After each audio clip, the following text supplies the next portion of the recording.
UP की राजनीति इत्र से शुरू होती है और ओवैसी तक पहुंच जाती है। यूपी की राजनीति इत्र से स्टार्ट होती है और जिन्ना का जिन बाहर आ जाता है। बेतुकी बयानबाजियों का दौर है, रथ यात्राएं जारी हैं। दोनों दल पक्ष और विपक्ष अपनी जोरदार टक्कर देने के लिए एक दूसरे को बेताब है। ऐसे में एनडीए कुनबे से अपना दल यस की अगर बात कर लें कि जो भारतीय जनता पार्टी का सहयोगी दल है और जौनपुर जनपद में उसकी एकमात्र विधायक हैं श्रीमती लीना तिवारी जी, और वो हमारे समक्ष मौजूद हैं। जबकि विपक्ष के द्वारा ये कहा जा रहा है, सपा के सुप्रीमो तो यहाँ तक कह रहे हैं कि भारतीय जनता पार्टी समेत उनके जितने भी सहयोगी दल हैं वो सभी बेतुकी बयानबाजी करते हैं, जबकि वो भी इन बयानबाजियों से अछूते नहीं हैं। लेकिन अब विषय ये बनता है कि वाकई में वो कहते हैं अपने कार्यकाल की उपलब्धियां गिनाते हुए कि हमने विकास किया, और भारतीय जनता पार्टी के काम को एक सिरे से खारिज करते हुए वो अपनी परियोजनाओं का शिलान्यास उद्घाटन बताते हैं। आज मड़ियाहू विधानसभा की विधायक लीना तिवारी से जानते हैं कि पिछले 5 वर्षों 4.5 साल के कार्यकाल में इनके द्वारा संपन्न किए गए वो कौन से कार्य हैं जिनका समाजवादी पूर्ववर्ती सरकार से कोई लेना देना नहीं है, दूर दूर तक कोई सरोकार नहीं है। श्रीमती लीना तिवारी जी हमारे समक्ष मौजूद हैं, विधायिका है मड़ियाहू विधानसभा की, अपना दल एस से। मैडम, आपसे ही जानते हैं आपकी वो उपलब्धियां जिनसे समाजवादी पार्टी की पूर्ववर्ती सरकार का कोई लेना देना नहीं है, कोई सरोकार ना हो। जी। सबसे पहले तो मैं आपको नमस्कार कहती हूँ, आपके चैनल के माध्यम से पूरे देशवासियों को मैं नमस्कार करती हूँ। और मैं बता देना चाहती हूँ कि मैं कहने पे नहीं करने पे विश्वास रखती हूँ। और जब मैंने 2017 में इस हमारे मड़ियाहू विधानसभा की मैं एक जनप्रतिनिधि बनी और एक जन सेवक बनी, तो मैंने जो अपने लोगों से मैंने वादा किया था, तो मुझे इस बात पे गर्व महसूस होता है कि उन वादों पे मैं कुछ हद तक, मतलब ज़्यादा हद तक मैं खरी उतरी हूँ। सबसे पहले तो मैं अपने बता देना चाहती हूँ कि ये सीरिया वाला पुल 1932 में श्रमदान के तहत वो बना था, और उसके बाद उसका ख्याल रखने वाला कोई नहीं था। उसकी स्थिति इतनी जर्जर अवस्था में हो गई थी। पिछले दो सत्रों से समाजवादी पार्टी का यहाँ पे कार्यकाल रहा, लेकिन उन्होंने भी इसका बिल्कुल ध्यान नहीं दिया। लेकिन जब मैं विधायक बनी तो सबसे पहले मैंने उस सीरिया पुल का जीर्णोद्धार करवाने की शुरुआत की, और आपने देखा भी होगा कि वहाँ कार्य पूरी तीव्र गति से प्रारंभ हो चुका है। फिर मैं दूसरा अपना कार्य बताना चाहती हूँ कि रामपुर हमारा बहुत बड़ा बाज़ार है, और उसको मैंने नगर पंचायत बनवाने के लिए अपने मैनिफेस्टो में ये बात कही थी। फिर मैंने बहुत मेहनत की, और अपने क्षेत्रवासियों के आशीर्वाद की वजह से और अपने योगी सरकार और हमारी नेता श्रीमती बहन अनुप्रिया पटेल की सहायता से फिर मैंने अपने रामपुर को नगर पंचायत बनवाया, और रामपुर नगर पंचायत बन गया है। और उसके बाद फिर मैं तीसरी उपलब्धि अपनी बताती हूँ। जब यहाँ पे गर्मियों के मौसम में फसल में आग लग जाते थे, तो यहाँ पे हमारे क्षेत्र में अग्निशमन केंद्र नहीं था। फिर हमने यहाँ पे जोगापुर में अग्निशमन केंद्र भी बन करके तैयार हो गया। मैं चौथी उपलब्धि बताती हूँ। यहाँ पे कटौना में सामुदायिक स्वास्थ्य केंद्र की, प्राथमिक स्वास्थ्य केंद्र की मैंने व्यवस्था की। फिर यहाँ पे हमारे यहाँ एक भी विवाह भवन नहीं था, उत्सव भवन जिसे आप कह सकते हैं, क्योंकि गरीब लड़कियां ऐसी बहुत, हमारे क्षेत्र पूरा ग्रामीण क्षेत्र से मैं आती हूं, और वहां पे ऐसी बहुत सारी गरीब लड़कियां हैं जिनके माता पिता होटल या धर्मशाला अफोर्ड नहीं कर पाते हैं। तो मैं उनकी चीज़ों को ध्यान में रख करके मैंने एक यहाँ पे विवाह भवन बनवाया है। शिवपुर में एक विवाह भवन हमारा बन के तैयार हो गया है।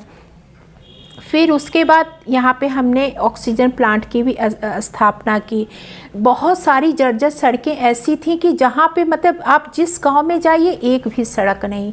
तो मैंने कम से कम 300 से ज़्यादा मैंने सड़कें बनवाई हैं। और खड़ंजा इंटरलॉकिंग तो आप छोड़ ही दीजिए मैंने कितना लगवाया है। 312 मैंने विद्युत की व्यवस्था की है, जहाँ की लोगों ने कभी लाइट देखा ही नहीं, बिजली देखा ही नहीं था। मैंने 312 मजरों में विद्युतीकरण करवाया है। ऐसे बहुत सारे काम है। 10 तो मेरे नलकूप लगे हैं मेरे क्षेत्र में, पानी की टंकियाँ लग रही हैं। तो मैं जब से आई हूँ और जब तक मैं इस पद पे रहूँगी तो मुझसे जो भी बन सकेगा मैं अपनी तरफ से पूरा कोशिश करूँगी अपने नगर के, अपने क्षेत्र के विकास के लिए। एक सवाल आपसे बनता है मैडम कि आपकी सरकार ने जी बिजली पर काम किया है, इसमें कोई दो राय नहीं और कहने में गुरेज नहीं जी। और आदिवासी समाज को जो एकदम वंचित समाज था जी, जो कि कह लिया जाए कि अंतिम पायदान का समाज बोला जाता था, उसके लिए जी बहुत उम्दा सोच रख कर काम हुआ है आवासीय योजना का। जी जी जी। ये दो काम बहुत ही सराहे जा रहे हैं। लेकिन गड्ढा मुक्त सड़क की जब बात आती है तो वो हमको लगता है कि अभी भी बात अधूरी रह गई है, चाहत पूरी नहीं हो पाई है लोगों की। क्योंकि मैं आपके ही कार्यालय से उस दिन आ रहा था और आप तक ही आ रहा था, तो मुझे लगा कि अगर हम 4 पहिए की गाड़ी में ये हमारा हाल है तो 2 पहिए वालों का क्या होता होगा। जी जी। तो इस पर कब ध्यान आकर्षित होगा सरकार का? नहीं, आपने देखा होगा पिछले दिनों यहाँ पे हमारे केंद्रीय मंत्री श्री नितिन गडकरी जी आए थे यहाँ पे, और मैंने इसको जो ये PWD में सड़क थी पूरी रामपुर पचवल और यहाँ से लेके पूरे जौनपुर तक, तो जो उनकी लुम्बी दुद्धि मार्ग से प्रस्तावित है, इसको मैंने और हमारे सांसद जी ने मिल करके इसको NH में कन्वर्ट करवाया है। और साथ ही साथ मैं खुद यहाँ की व्यवस्था को देख कर के बहुत व्यथित थी, क्योंकि देखिए कोई भी काम को करने में थोड़ा समय लगता है। और ये मुझे लगता है जब से मैं यहाँ आई हूँ शादी करके, मुझे यहाँ आए करीब 29 साल हो गए, तब से मैं इसी अवस्था में सड़क को देख रही हूँ। तो इतना और भी सब लोग कहते हैं कि कम से कम 40-50 सालों से इस सड़क की व्यवस्था यही है। तो उस चीज़ को ख़त्म होने में, किसी भी बीमारी को ख़त्म करने में थोड़ा तो समय लगेगा, लेकिन आप विश्वास करिए, आप 6 महीने के बाद देखेंगे इसके जैसा कोई सड़क ही आपको नहीं मिलेगा। इतनी अच्छी ये सड़क बन जाएगी।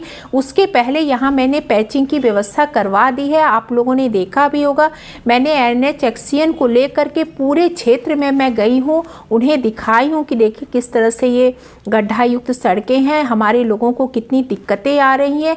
और आपने देखा भी होगा कि कार्य प्रारंभ हो चुका है और अति शीघ्र ही कम से मतलब 15-20 दिन के अंदर ये सड़क चलने लायक तो हो ही जाएगा। एक अंतिम प्रश्न के रूप में आपसे जानना चाहेंगे कि हर पार्टी के वो लोग जो चुने जाते हैं, सदन के मेंबर बनते हैं, जनता का आशीर्वाद मिलता है, ये उम्मीद उनसे जुड़ती है कि जब यही हमारे बीच का व्यक्ति सदन में जाएं और हमारी आवाज़ उठाएंगे, हमारी सुख दुख के सच्चे साथी बनेंगे। और वो लोग करते हैं, कुछ तो नहीं करते, कुछ को तो ये होता है कि बस अपना मतलब निकल गया, अब सदन की हवा खाते हैं और राजधानी में विश्राम करते हैं जी। ये अक्सर देखने को मिला है पूर्ववर्ती सरकार से, इवन अब तक बात कर ली जाए तो। लेकिन आपकी जो राष्ट्रीय अध्यक्षा हैं जी, वो आप लोगों को क्या गाइडलाइन देती हैं कि जनता में ज़्यादा समय दीजिए या पार्टी के नीतियों को आगे बढ़ाइए, क्या कहती हैं वो? जी देखिए, मेरी राष्ट्रीय अध्यक्ष जो श्रीमती बहन अनुप्रिया पटेल है, वो मेरे लिए एक गौरव है, मेरी एक प्रेरणा है, और मैं उन्हीं के मार्गदर्शन में मैं सब कुछ कर पाती हूँ। वो हमेशा हमें यही सिखाती हैं, आप विश्वास नहीं करेंगे, जब भी हम उनके पास बैठते हैं, भले वो 5 मिनट का ही समय क्यों ना रहा हो और या 1 घंटे का समय ना रहा हो, वो हमेशा यही सिखाती हैं कि देखिए आप लोग जनता के बीच में रहिए, उनके बीच में जाइए और उनके सुख दुख में शामिल होइए, जितना हो सके आप उनके। वो कभी ये नहीं कहती कि आप लखनऊ कार्यालय में आकर के बैठिए या दिल्ली कार्यालय में आकर के बैठी, कभी इस चीज़ के लिए वो नहीं कहती। जब भी वो ये कहती हैं कि नहीं, आप लोगों को अपने क्षेत्र में रहना है। अब और आप विश्वास नहीं करेंगे, मैं कभी भी लखनऊ में बिना काम के मैं नहीं रहती। जहाँ मेरा काम ख़त्म हुआ मैं तुरंत अपने क्षेत्र में आती हूँ, क्योंकि मुझे अपने क्षेत्र वासियों के बीच में ही अच्छा लगता है। और इन्हीं क्योंकि मैं ये कभी नहीं भूलती कि आज मैं अगर विधायक बनी हूँ, मेरे नाम के आगे विधायक बना है, तो सबसे पहला मैं इसका धन्यवाद देना चाहूँगी अपने राष्ट्रीय अध्यक्ष जी को, श्रीमती बहन अनुप्रिया पटेल जी को, राष्ट्रीय नेतृत्व को, भाजपा संगठन को, और उसके बाद मैं अपने पूरे क्षेत्रवासियों को मैं इस बात के लिए धन्यवाद देना चाहती हूँ। तो दर्शकों, ये थी हमारे साथ विधायिका मड़ियाहू की श्रीमती लीना तिवारी जी, जिन्होंने अपने राष्ट्रीय अध्यक्ष के संदर्भ में ये कहा है कि ज़्यादा से ज़्यादा उनका जो निर्देश रहता है वो हाउस अटेंड करने के बाद का जो वक्त बचता है वो हम अपने जनता में रह के जनहित के कार्यों पर विशेष ध्यान दें, उस पर अमल हो और सारी व्यवस्थाओं को सुचारू रूप से चलाएं। अपने आसपास की खबरों को देखने के लिए हमारे चैनल JN न्यूज एक्सप्रेस को सब्सक्राइब करें तथा बेल आइकन को प्रेस करना ना भूलें ताकि हर खबर पहुंचे आप तक।